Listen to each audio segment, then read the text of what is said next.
Hello everyone, very good morning. Myself Sia and welcome back to GK Today. I hope you all are doing very well. So start करते हैं आज का session यानी 5th of July का current session with in-depth analysis of the current news. Fine. Also, these questions are part of daily 20 MCQ series which is available on GK Today application. So let's start the session with very first question, and here the first one is, which ministry recently launched a portal noble initiative for rewarding mains aspirant of National Civil Service Examination निर्माण. So recently किस ministry ने एक portal launch करा जिसका नाम है निर्माण portal. So निर्माण पोर्टल को अभी रिसेंटली रिलीज करा है ministry of coal and mines ने. सो आंसर होगा ministry of coal and mines. Nirman का फुल फॉर्म ध्यान रखना है, noble initiative for rewarding mains aspirants of national civil service examination. Right, let's find the key discussion point of Nirman portal.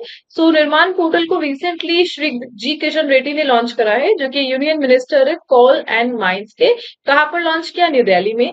Purpose क्या है इस portal का? So actually जो portal है ये पीएम मोदी का जो मिशन था कर्मयोगी उसके साथ अलाइन करता है, वैसा ही कुछ है. और इसको इनिशिएट करा है कोल इंडिया लिमिटेड ने. कोल इंडिया लिमिटेड ने इनिशिएट करा है. वो क्या करेंगे, यूपीएससी के प्री में जिन्होंने क्वालिफाई किया है यानी मेंस के एस्पिरेंट्स उनको फाइनेंशियल सपोर्ट प्रोवाइड करवाएंगे. ये इसका पर्पस है. फाइनेंशियल सपोर्ट के लिए जो एलिजिबिलिटी है वो एससी एसटी फीमेल और थर्ड जेंडर, और फैमिली इनकम 8 लाख से बिलो होनी चाहिए, और एलिजिबल कैंडिडेट्स को 1 लाख पर एनुअल का सपोर्ट दिया जाएगा. फाइन. आगे हम बात करते हैं मिशन कर्मयोगी के बारे में. बात करते हैं मिशन कर्मयोगी जिसको लॉन्च किया गया था 2 सितंबर 2020 में. सेंटर का इनिशिएटिव है ये. इसका जो फुल फॉर्म है national programme for civil service capacity building, यानी मिशन कर्मयोगी का फुल नेम इस तरीके से Karmayogi national programme for civil service capacity building. ठीक है, सिविल सर्वेंट्स को प्रिपेयर करना है फ्यूचर के लिए, उनकी फाइनेंशियल हेल्प करना है. इसके 6 पिलर्स है. मिशन कर्मयोगी के 6 पिलर्स है. ये 6 पिलर्स एग्जाम में कैसे भी पूछे जा सकते हैं आपको 2 ऑप्शन देकर कि कौन सा नहीं है कौन सा है. पॉलिसी फ्रेमवर्क है, इंस्टीट्यूशनल फ्रेमवर्क है, कॉम्पिटेंसी फ्रेमवर्क है, digital learning framework, electronic human resource management system और मॉनिटरिंग एंड इवैल्यूएशन फ्रेमवर्क. तो ये 6 इस मिशन कर्मयोगी के पिलर है. कोल इंडिया लिमिटेड की बात करें तो एस्टेब्लिश किया गया था नवंबर 1975 में. वर्ल्ड का लार्जेस्ट कोल प्रोड्यूसिंग कंपनी है. फाइन, ध्यान रखना लार्जेस्ट है. और टोटल 82% ये कंट्रीब्यूट करता है इंडिया की कोल प्रोडक्शन में. जो हेडक्वार्टर है वो कोलकाता वेस्ट बंगाल में है. बॉम्बे स्टॉक एक्सचेंज और नेशनल स्टॉक एक्सचेंज में ये लिस्टेड है, और 2011 में इसे महारत्न का स्टेटस मिला था, और रिसेंटली जो इसकी सब्सिडियरीज है वो टोटल 8 है. फाइन, आगे बढ़ते हैं नेक्स्ट क्वेश्चन पे. Recently Dick Schoof has been appointed as the prime minister of which country? So answer होगा Netherlands. So recently Dick Schoof को as a prime minister appoint किया गया है नीदरलैंड का. सो इन्होंने रिप्लेस किसको किया है? इन्होंने रिप्लेस किया है मार्क रूटे. अभी हमने कुछ दिनों पहले ही पढ़ा था कि मार्क रूटे को नाटो का सेक्रेटरी जनरल बनाया गया है जो कि प्राइम मिनिस्टर थे कहा कि नीदरलैंड के. Facts about India and Netherland. Netherland की जो कैपिटल है वो एम्स्टर्डम है. क्या है? एम्स्टर्डम है. और इसी के साथ एक लोटस एचआर न्यूज में था. लोटस एचआर ये क्या है? एक जॉइंट यूनिवर्सिटी कंपनी प्रोजेक्ट है जिसको इनिशिएट किया था इंडिया के डिपार्टमेंट ऑफ बायोटेक्नोलॉजी ने. डच एंडब्ल्यू टीटीडब्ल्यू, डच एंड टीडब्ल्यू, ये नीदरलैंड बेस्ड कंपनी है. दैट्स वाई ये न्यूज में रहा था. साथ ही स्टार्टअप को सपोर्ट करने के लिए नीदरलैंड ने इंडिया में स्टार्टअप लिंक 2018 को स्टार्ट किया था. और इसी के साथ फर्स्ट डच फैक्ट्री इंडिया में आई थी. कहां पर? मसूलीपट्टनम में. और कहां पर? 1605. नीदरलैंड की पीपल्स को ही डच कहा जाता है. फाइन, आगे बढ़ते नेक्स्ट क्वेश्चन पे. टॉपिक रिवीजन करते हैं. रिसेंटली जो अपॉइंटमेंट हुई है, recently Idashisha Nongring has been appointed as the first women Director General of Police of which state? So recently Idashisha Nongring को अपॉइंट किया गया है डीजीपी. किस स्टेट की? और फर्स्ट विमेन डीजीपी है. So the answer is Meghalaya. Meghalaya की first DGP बनी है ये recently. Next one is recently who has been appointed as the chairperson of the grappling committee of India and Jammu Kashmir region? So ये बनी है Sania Kadri. Answer is Sania Kadri. Fine. Next one is recently who has been appointed as the secretary at director level in the National Jute Board, Kolkata under the Ministry of Textiles. So director level के secretary बने उनका नाम है शशि भूषण सिंह. क्या नाम है? Shashi Bhushan Singh. Fine. Next one is recently who has been appointed as the president of Goods and Service Tax Appellate Tribunal. So जो बने हैं president of Goods and Service Tax के वो कौन है? Sanjay Kumar Mishra. Answer is Sanjay Kumar Mishra. So, what is the primary objective of the law frequency array? Lawful recently seen in the news. So, recently lawful news में था इसका primary objective है to observe the universe at low radio frequencies. Fine. So let's find the key discussion point of LOFR. LOFR जो कि एक European radio telescope है, इसका जो ओरिजिन है वो डच इंस्टीट्यूट एस्ट्रॉन है.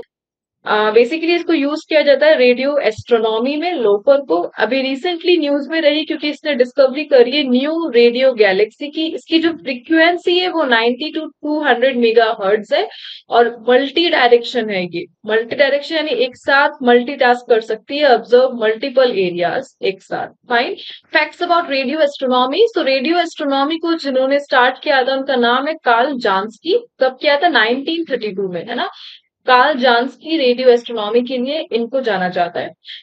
सो बेसिकली जो रेडियो एस्ट्रोनॉमी क्या करती है? डिटेक्ट करती है इनविजिबल रेडियो फ्रिक्वेंसीज को फ्रॉम सेलेस्टियल ऑब्जेक्ट्स. जो खगोलीय ऑब्जेक्ट्स है उनसे रेडियो फ्रिक्वेंसीज को डिटेक्ट करती है, invisible radio frequencies. Fine. Recently जो लार्जेस्ट रेडियो टेलीस्कोप है वो कौन है? Green bank telescope. ये लार्जेस्ट रेडियो टेलीस्कोप है. ठीक है. और जहां तक लाइट नहीं पहुंच सकती वहां तक इन रेडियो टेलीस्कोप की बीम पहुंच जाती है. तो radio telescope can detect galaxies beyond visible light reach. Fine. आगे बढ़ते टॉपिक वाइज रिवीजन पे. So Nancy Grace Roman space telescope recently seen in news is associated with which space organization. So telescope की बात की जा रही है, नाम है Nancy Grace Roman space telescope. So ये नासा से रिलेटेड है.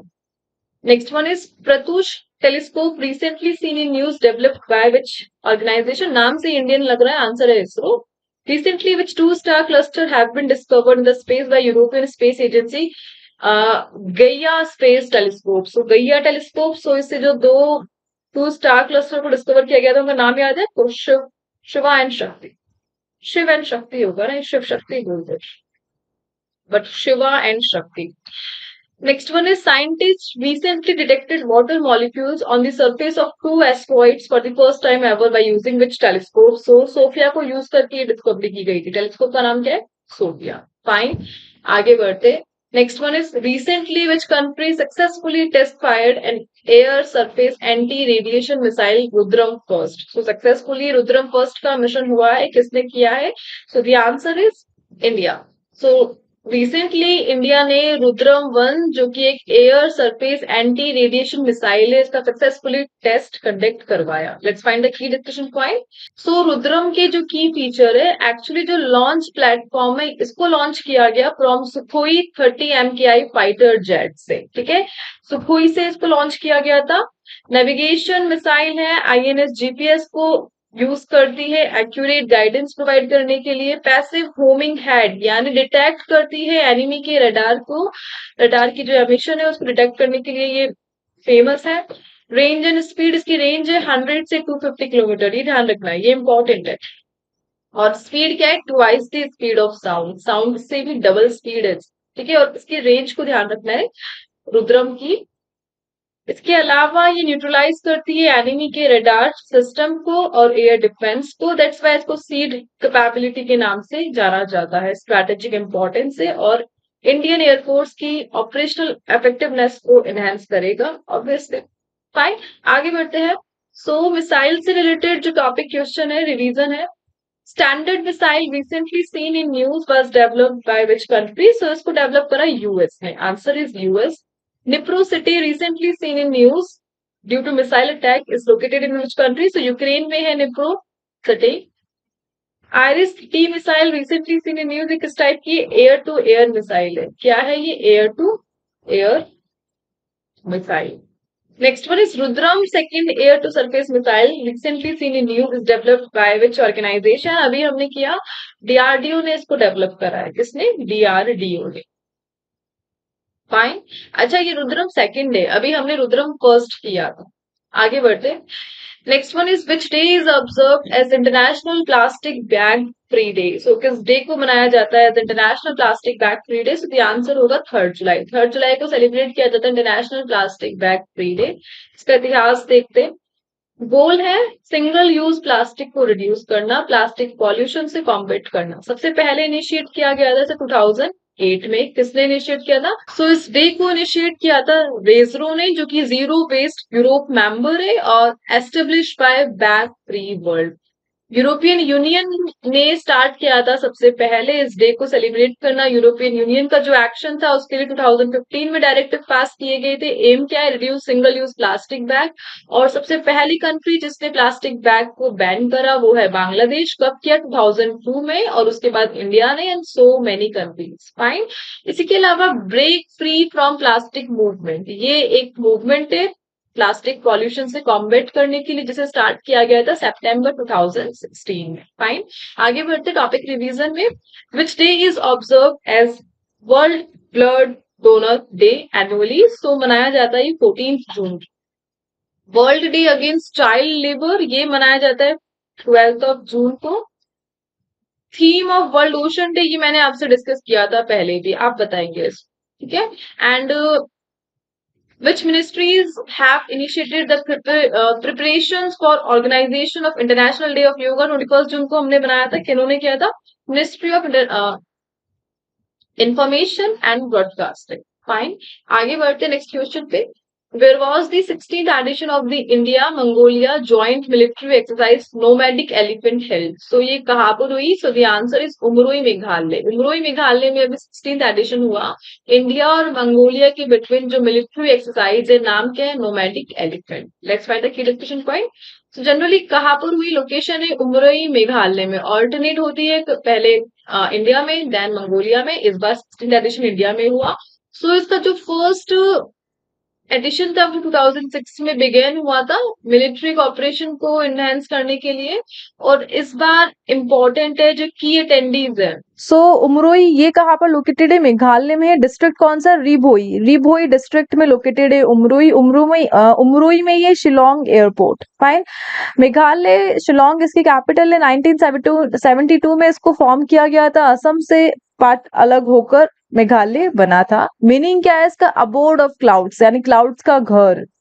क्लाइमेट ऑलमोस्ट वेटेस्ट रहता है इस रीजन में। और मासिन रान जो कि सबसे ज्यादा बारिश होने वाला प्लेस है इंडिया में, वो भी कहाँ पर है? मेघालय में।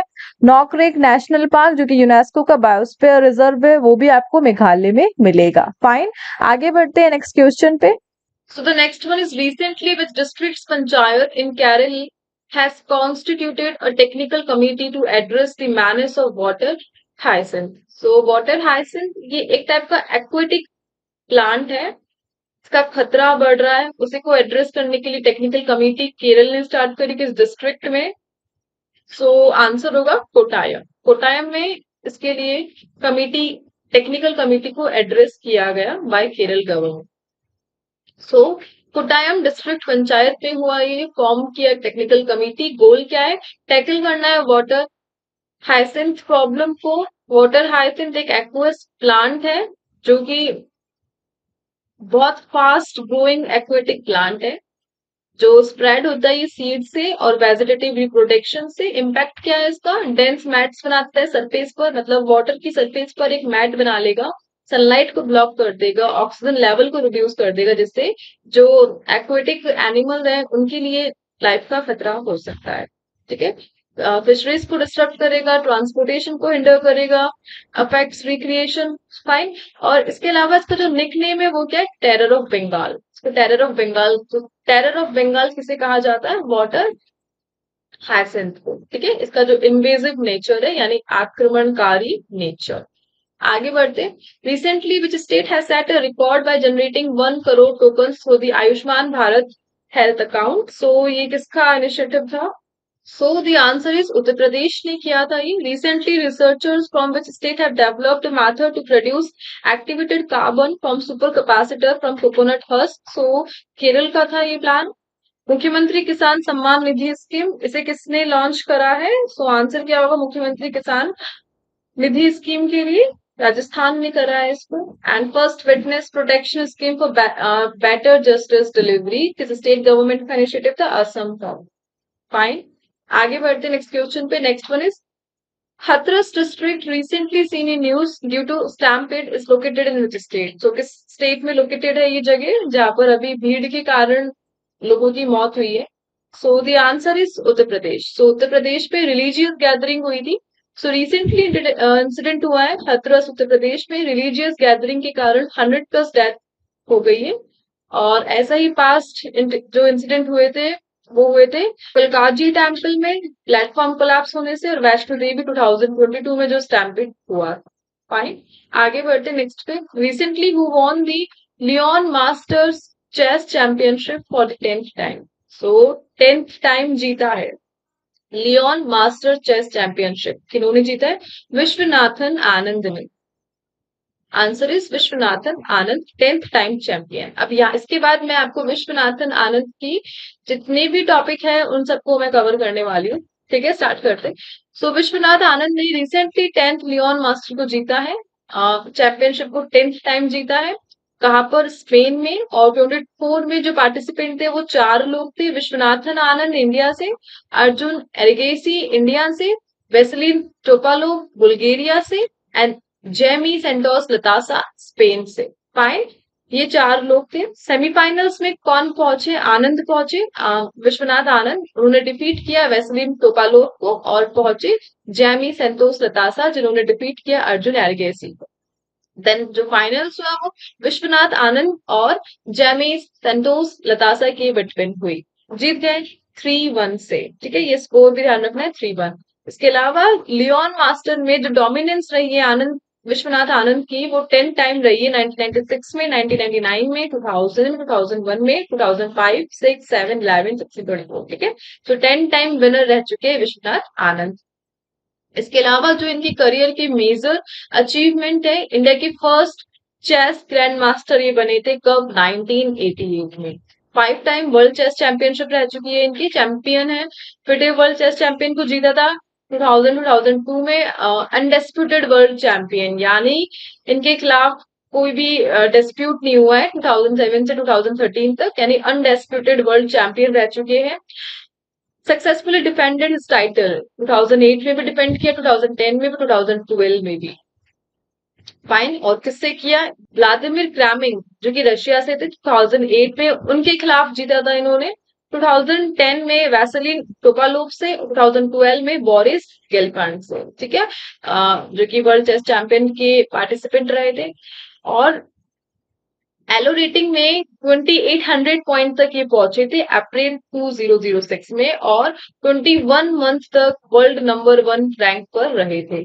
फाइन, लेकिन 2013 में ये मैग्नस कार्लसन से हारे थे।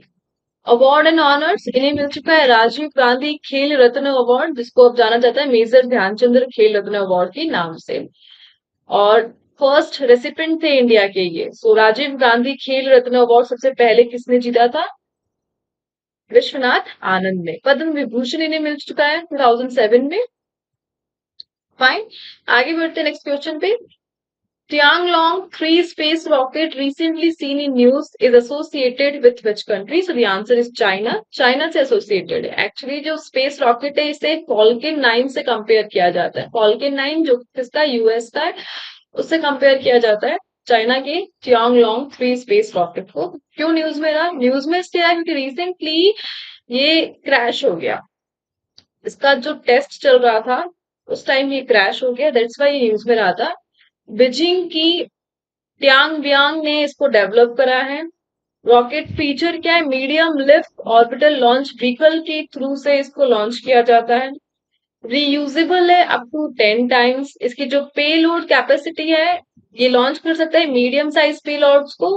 कहां पर? अर्थ ऑर्बिट में, अर्थ लो ऑर्बिट में, और एसएसओ में, सन सिंक्रोनस ऑर्बिट में। फाइन, रिसेंटली क्रैश इंसिडेंट हुआ, दैट्स वाई ये न्यूज में रहा था। टेस्ट रन इसका फेल हो गया और रिजल्ट निकला क्रैश। फाइन, दैट्स वाई ये न्यूज में रहा। फाइन, इसी के साथ इस सेशन को यहाँ पर एंड करते हैं, आगे बढ़ते हैं क्विज पे। सो ये है आज के क्विज के क्वेश्चन, इनके आंसर आपको कमेंट बॉक्स में करने हैं। देन मिलते हैं नेक्स्ट सेशन के साथ। Thank you and please subscribe to GK today.